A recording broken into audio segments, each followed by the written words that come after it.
Well, as I told you in that email, sometimes you have to go with the driver of the car. You can inspect the car, but you're taking chances with the person who's operating. You're going to be behind the wheel. We know your history. You've always won. We expect you to win this race as well. Yeah, you guys will love this deal. I'm not concerned about it. If you deny it, I'm just down 50 grand. So don't feel bad about that. Looks like a lot of work, though.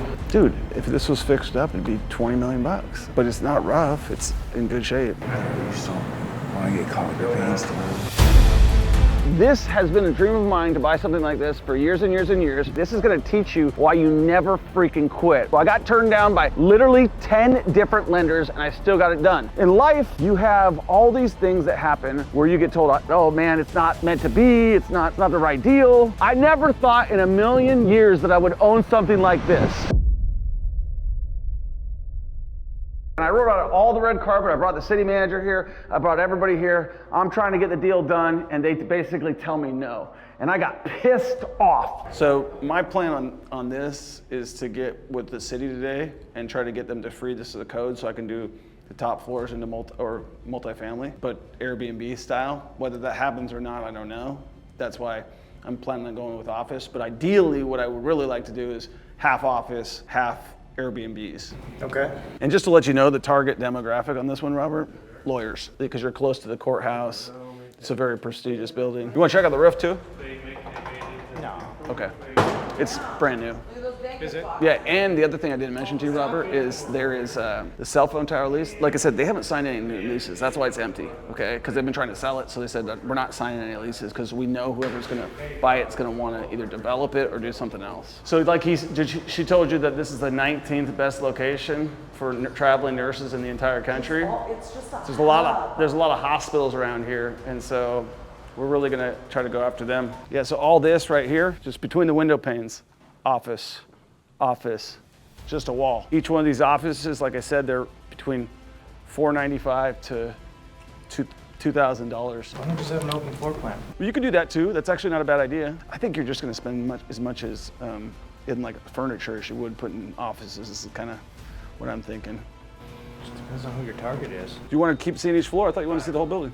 Oh yeah, I thought we did. No, yeah. Dude, we got 7 more floors. Oh, sounds good. Sounds good. At least you can see a little bit of life, so you can kind of see, you know. Yeah. I know when you're looking at vacant floor after vacant floor, you're. You know, I like seeing the vacant floors. Okay. I Yeah. think it gives me an idea of it's a blank canvas. What do Right. we do here? You want to go?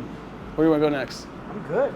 Looks like a lot of work, though. Dude, if this was fixed up, it'd be 20 million bucks. But it's not rough. It's in good shape. You just don't want to get caught with your pants down. How am I gonna count with my pants down? My cash flow is too strong. You know what I mean? I got $180,000 in cash flow per month. So you're going to get people to pay for the improvements upstairs? I'm just gonna rent out. So first of all, you got stuff that's rentable right now. So I'm gonna work with that first before I start spending money. Right. Why would you spend money when it it's just easy dropped to get 2.6, you know, on a down payment? My goal would be to rent out whatever rentable, then start spending money.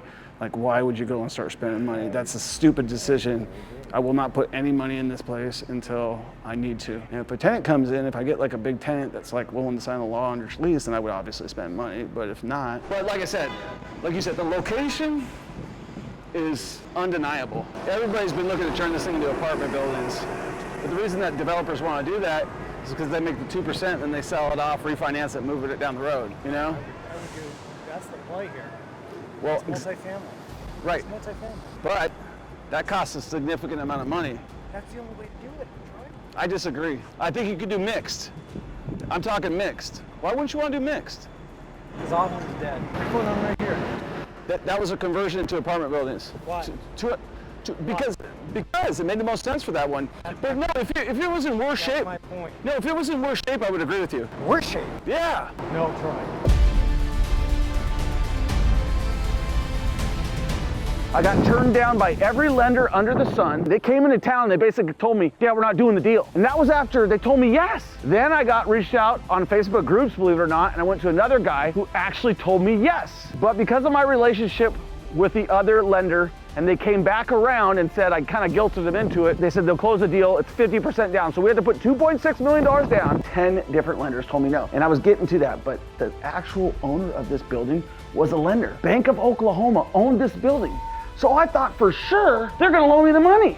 That was my plan. That was my master plan, because one of the things that I did was I actually was like, hey, banker. I was like, hey, will you loan me money in this building? He's like, no. And I was like, okay, that's fine. I'd rather have a quick no than a slow no. He says like, no, I'm not gonna do that for you. I'm like, will you write me a pre-approval, like if I got like 90% cash down that you'd loan me the deal? I was like, for sure, I'll do that. So I got in on the deal that way. So I showed them the pre-approval, and my plan was, okay, once I get in, this bank is gonna loan me the money. They take my application, BOK does, and they tell me, you're denied. I said, what the hell am I denied for? They say, it doesn't cash flow. Well, no shit, Sherlock, the bank doesn't cash flow. You guys just moved out. You let the whole place, because they figured that whoever's gonna buy it's gonna redevelopment.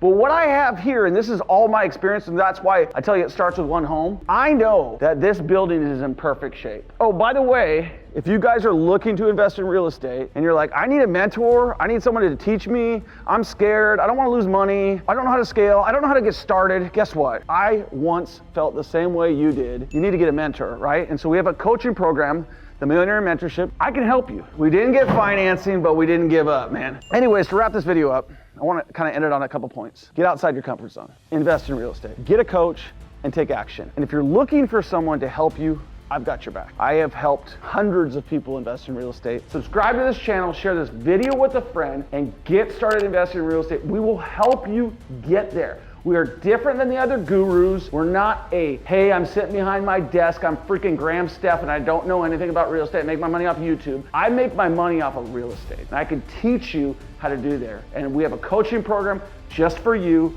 If you're scared, if you're fearful, if you want to change your life, you want to change and take action, make sure you subscribe, schedule a call with us today, and we'll get you started. Peace.